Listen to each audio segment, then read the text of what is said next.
Hey, Pro Organizers. This is Melissa Klug, and you are listening to the Pro Organizer Studio podcast. Professional organizing changed my entire life. After 20 years of working at huge companies, I started working for myself, opened an organizing business, and grew it to six figures. And now I spend all day, every day here at Pro Organizer Studio teaching professional organizers around the world how to grow the business of their dreams. I'm so excited that you're here listening, and I am ready to get started. When I texted Cabri to let her know that I was calling this the week of Cabri on the podcast, she goes, "Oh Lord, people are going to get really sick of me." And I'm like, "Well, they've been listening to me for like 140 episodes. So who knows? If they're not sick of me, they're not going to be sick of you." But I am never sick of listening to Cabri. And today we are talking about a couple of things that I think are crazy important.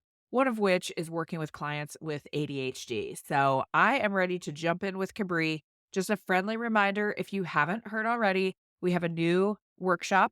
Go to POroadmap.com to get that in your inbox. And then also, if you want to talk to me about any of the programs that we have at Pro Organizer Studio, our Organizing Essentials and Inspired Organizer are open for enrollment right now. I'd love to chat with you. Email me hello@proorganizerstudio.com. Here's a person that I am never sick of, and hopefully you are not sick of me either. Thanks, organizers, as always, for listening. Have a great day. The other thing that I'm going to put out there as a trend that I think we have to be really aware of is the rise in diagnosis, whether either actual or TikTok diagnosis Mhm. of ADHD. And one of the things that I see a lot in our group is someone will come in and they will say, "I have a potential client. She has ADHD. How do I work with her?" And the answer is ADHD is not like a cold. It is it is a wide spectrum of symptoms and other things, and one of the things that I will be talking about a lot is we all have to figure out how to work with ADHD clients because like I said, some of them are getting diagnosed, some people are getting diagnosed very legitimately, and some people are just saying, "Oh, I have all of these symptoms, I'm pretty sure this is me." And we have to be really adaptable to working with those clients now. I fully agree with that as somebody who had a late ADHD diagnosis in life. And I just realized my brain just works differently. Yes. ADHD has caused good things. And when it comes to the problem solving and wanting the challenge and a little bit of that dopamine hit of, ooh, I did something fun today. Do something. But then I also realized like my brain automatically skips over steps that feel like common sense. So Yes. when I'm trying to teach a new team member something, and I'm like, "Oh, you just do this and this," and they're like, "Wait, what? I don't know Yeah. what you just did." And I'm like, "Oh, but it was so simple." And I realized there's half the steps missing. Same thing for our clients. There was Yeah. one client that anybody who works with ADHD clients, you'll love this. She had boxes in her closet that she would store like backstock makeup and skincare and that kind of stuff. But she got to the point where things would just pile, like most people with ADHD, pilers versus filers, the whole conversation. I told her, I was like, what if we changed out the boxes with lids for drawers? And she was like, I don't know if I want to spend the money. It doesn't seem worthwhile. But she was essentially taking the things and setting them on top of the box. It was the block of the lid of open the lid, put the thing inside the lid, close the lid. That Mhm. did not work for her. But the pull the drawer, put it in, close the drawer, that worked for her. That's ADHD. People do Yeah. not realize that something that simple is ADHD and how it can affect their life of this is a non-organized system versus an organized system. Very simple tweak and change. But that goes back to being adaptable. You may not have a client who even knows that they have ADHD. They may not have ever even been self diagnosed from TikTok. They may Yeah. just be like, I don't know why these systems and these processes don't work for me. Guess what? You have to be the person to figure that out for them. And Yeah. maybe not diagnose them, but say, hey, maybe this works a little bit better. Let's see if this, let's see if this would be easier to maintain or better for the house. Or that's where we have to be very open minded and willing to learn and willing to adjust. If we are an organizer who walks into a client's home and says, nope, you have to have things in boxes with lids. And nope, you have to Yes. have labels exactly like this. And nope, you have to make sure that this stays here and not there. You're going to be one of those people who will not make the 5 years, Yeah. honestly. Totally agree with you. And that adaptability and that flexibility is something that I preach from the mountaintops of working in a client's home. It's not just about our businesses, but Being able to look at that client and be like, explain to me how you learn, explain to me how you do this, give me a little bit of how you do XYZ system. You can start asking those questions and then getting a really good idea of what works for them. As Mhm. we all know, there are the clients that they do not want to see the thing. It needs to be in a wicker bin so that they don't have to see it, Mhm. versus the client that if they don't see it, it doesn't exist on this planet. And it doesn't matter if you put 22 labels on it with great big neon signs saying, here's Mhm. where your toothbrushes are, they're never going to get it. Yep. So that makes you a next level organizer. Yes. But my argument to anyone who is listening to this is I would start to assume that every potential client that is contacting you might have an ADHD diagnosis or not. That is, to me, you should assume that they have it until you are proven that they do not, Mhm. rather than going, "Oh, I have this client that's come to me and they have ADHD. What do I do?" That is how I'm viewing it now. That's a really good 'Cause way to view it. I actually like that. it's almost everyone that comes to me now. Almost everyone that is coming in is, "Here's what's going on." Do you feel like you are attracting your clients because you have ADHD and you know how to speak to them in a way that registers, and so they're naturally just drawn and attracted to you? Maybe. I'm one of the TikTok diagnosed. I have not gotten actually diagnosed, but I'm 100% positive I am also late life ADHD for 100 reasons that we don't need to go into. But possibly. It's very possible. I also think one of the big things is now people are very willing to talk about these things. I think people are much more open about I have a diagnosis of blah, about pretty much anything. Depression, anxiety, we're much more open about mental health concerns. And so I think that people are very willing to admit, "Hey, I have ADHD." And Mhm. or I have these things that are going on. And so that is the opening of the conversation rather than something you discover in the I've been working with this client for 5 sessions and that they're just now telling me about this. Yes. Yeah. So people are much more blunt about here's what I've got going on. So, Yeah. but to answer your question, and I just did an ADHD thing, is I just circled around the question you originally asked, which is maybe I am attracting them because I just have the right series of things that I have said, or they come to my website and they just connect with something they have seen there that they recognize in themselves. Very possible. So my website is a little chaotic in a way that I enjoy. So I feel like once I started talking about my ADHD diagnosis, I had more clients that the only way I know to describe it is they registered and understood that crackhead squirrel, like, that lives in me. Like, they saw that and felt comfortable and understood by yeah, somebody from the outside. And so, I don't know, we have had a lot more clients that have had ADHD, and I have to assume there's some sort of correlation there. yeah, very possible. I also think that you should be comfortable enough to say that's not something I'm comfortable with dealing with. That's also okay. I would like to be clear about that because there Mhm. are some organizers that is going to be a level of discomfort that they're not going to be able to deal with. And so then that's another case where you got to have referral partners of someone who are Mhm. like, yes, give me that challenge. I will take it on. Yes. Because I did have a client that came to me several weeks ago and she had worked with another organizer who was 0% a good match for her and was very judgmental about everything that she had going on. And, she was like, I can't do that.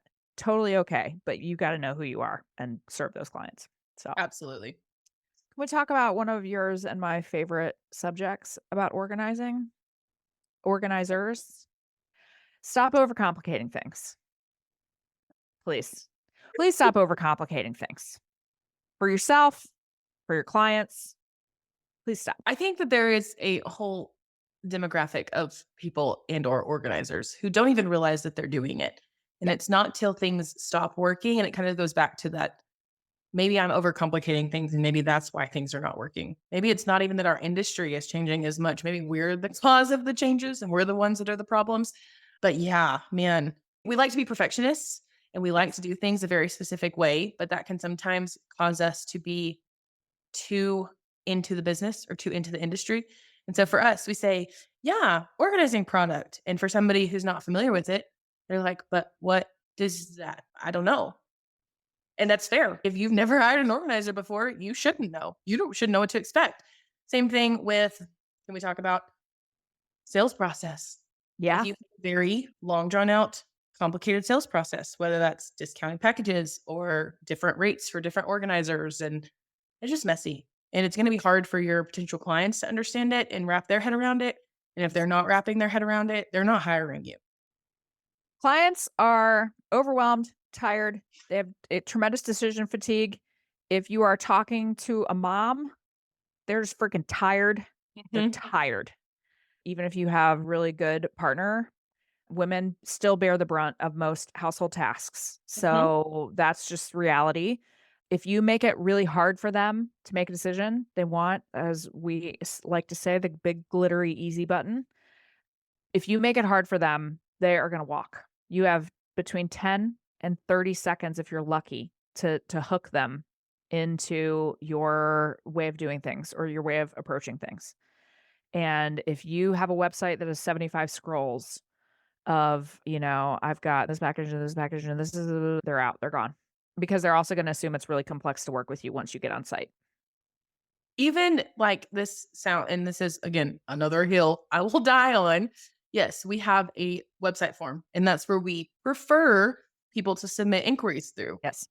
If somebody reaches out on Instagram and says, "Hey, I really want to do my kitchen and pantry and laundry room," I would Cool. feel like a jerk if I sent them a message back and said, "Yes, please go to our website and You fill out need to this fill out form." this form and then I will No, talk to you. no, you know what I do? Is I'm like, "Yeah, love to. When can we do the consult? 9 a.m. on Monday? Great. What's your home Great. address? What's your phone number? What's your email?" Do I then go fill out the form for them? Yes. But as an organizer, it's my job to make their lives easier, not the other way around. They're not Yes. here for me. I'm here for them. They don't care about your rules. Nope, they do They not. just don't. They just don't. There was an organizer, this was a few years ago. I was just trying to get in touch with them. Literally just had to I just had a quick message I needed to send them about something. The only way to get in touch with them, the only way was their website form. Their information was nowhere else on their website. It was their website form. It had like 15 required questions, some of which were like paragraphs long. And that was the only way that you could even contact them to say something very simple. So even though I just had a simple one sentence thing I needed to say to them, I still had to click on every single button because they were all required. And it drove me bananas because I'm still talking about it several years later. Don't do that to people. That's Just whenever don't. you do the period tab Yeah, and then they have all these blank, non-existent required answers. exactly. Also, they probably got excited because they probably got an email that said website inquiry. And then I was the person that was like, nope, I'm not actually a potential client. So it just caused a lot of other problems. But yes, but overcomplicating things in general, keep it simple for yourself, for your potential clients, for everyone. I think people's patience, I know we've talked a lot about like things that have changed since COVID. People have no patience anymore. They're just cranky. People are cranky. Just make things exceedingly simple for them. Just be like, I have it handled. I have it handled. I have a very long-term client who she's traveling nonstop. And she asked me to do a couple things. And I asked her a pretty simple follow-up question. And she texted, she goes, girl, I don't give a crap. And I was like, all right, message received, not asking any more questions. So just make it easy. I love that. That's a good rule of thumb. Where do you feel like organizers are going? If you had the crystal ball or the magic 8 ball or whatever, what do you think? What are we gonna be talking about a year from now? I definitely think you're on something with the ADHD thing. I think that will be huge just as people continue to self-diagnose or have resources to self-diagnose or actually get diagnosed. I also think we have already seen the shift with luxury organizing, and we've talked about how it's different from the organizers who were on Hoarders 20 years ago. Yes. But I think we're going to see m- m- maybe like it's more attainable for average Joes, you know? And I think some of that too comes down to just mindset of for me personally, I did not grow up in a home where we hired somebody to come clean our house. That was a No. big no. That was complete taboo. But for me in this stage of life, in this stage of business, that is an easy $200 every 3 weeks that I am willing to pay. I think you're going to see that same shift with other people. Maybe people that don't recognize the value that they can get from organizing, or maybe they have never been exposed to it, or it was maybe even taboo of somebody's going to come into your house and help you organize your underwear drawer. Those things are going to slowly be broken down over time. And it's just going to become more normal to where it's, oh, yep, hired an organizer. Pantry looks great. that also by becoming more attainable for other clients, you may see less of this glamorous Khloe Kardashian pantry, Yeah. which I was never a big fan of, if we're being like 1000% honest. I think it just needs to be functional. I think it needs to Yeah. also look pretty, but it can't just be pretty and not functional. I think we're going to get back to that is like things have to be super, super functional. They have to be easy to Yes. maintain. They have to be less stress on you. We're going to get back to that. And it's going to be a revolution through homes and through families of no, I don't care if it is absolutely glamorous and a million matching bins and a million matching canisters. It works and it's Yes. simple and it's easy to maintain. That's the core of where I think things are heading, whether it's organizers who work with clients on a DIY basis or if they come in and work in their homes, it's going to become apparent. I think too that it's going to people are going first of all, people are more comfortable hiring people to do things in your home, to your point. Mhm, I was awakened every Saturday by the vacuum at a very mhm, early hour, and it was time to clean, right? Like, that but people now are very open to, "I'm gonna hire a handyman just to hang my pictures. I'm yep, going to hire a cleaning person. I'm going to hire" and recognizing that there are services out there for so many things mhm, that they might have just done themselves. And as, self-care, mental health concerns, all of those things. I do think that you are right that we are gonna move away, and this is probably also because of the shift on Instagram of everything mhm, doesn't have to be perfect.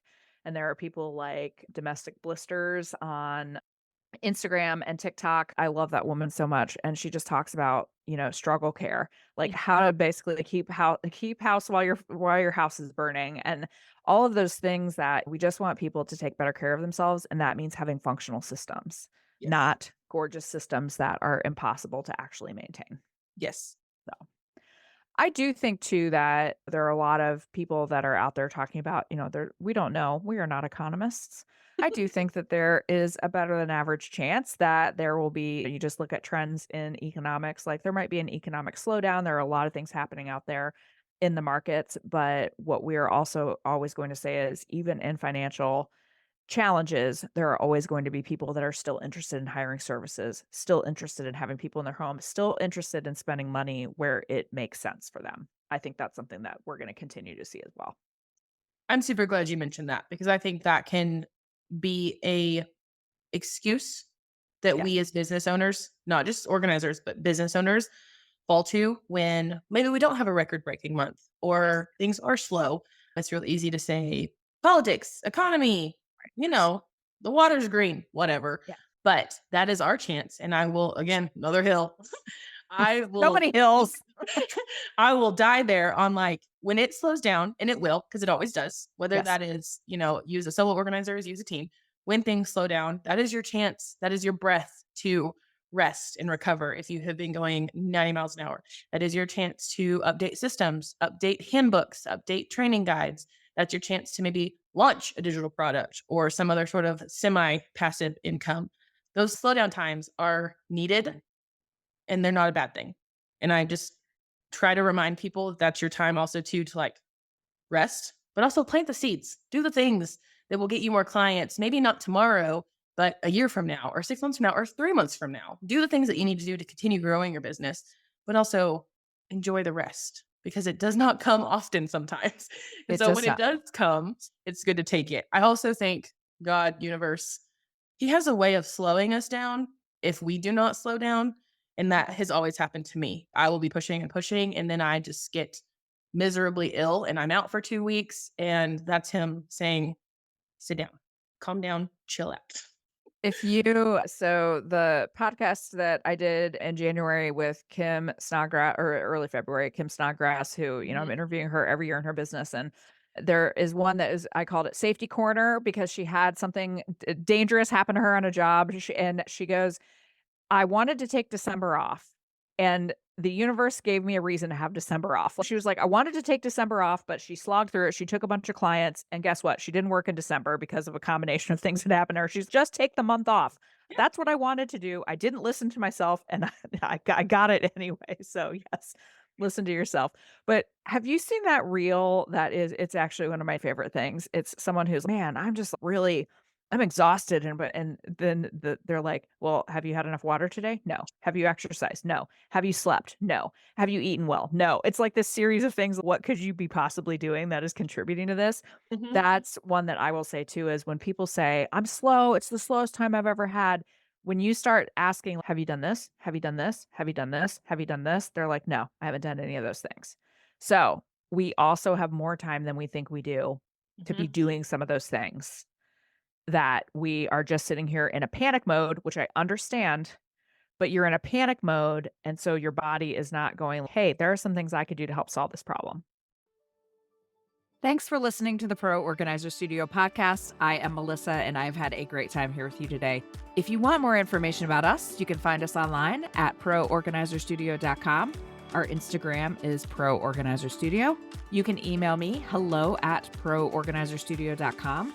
And you can get our brand new free workshop called How Professional Organizers Can Get Clients Without Using Social Media at PORoadmap.com. Thanks for joining us. Have an awesome day, organizers.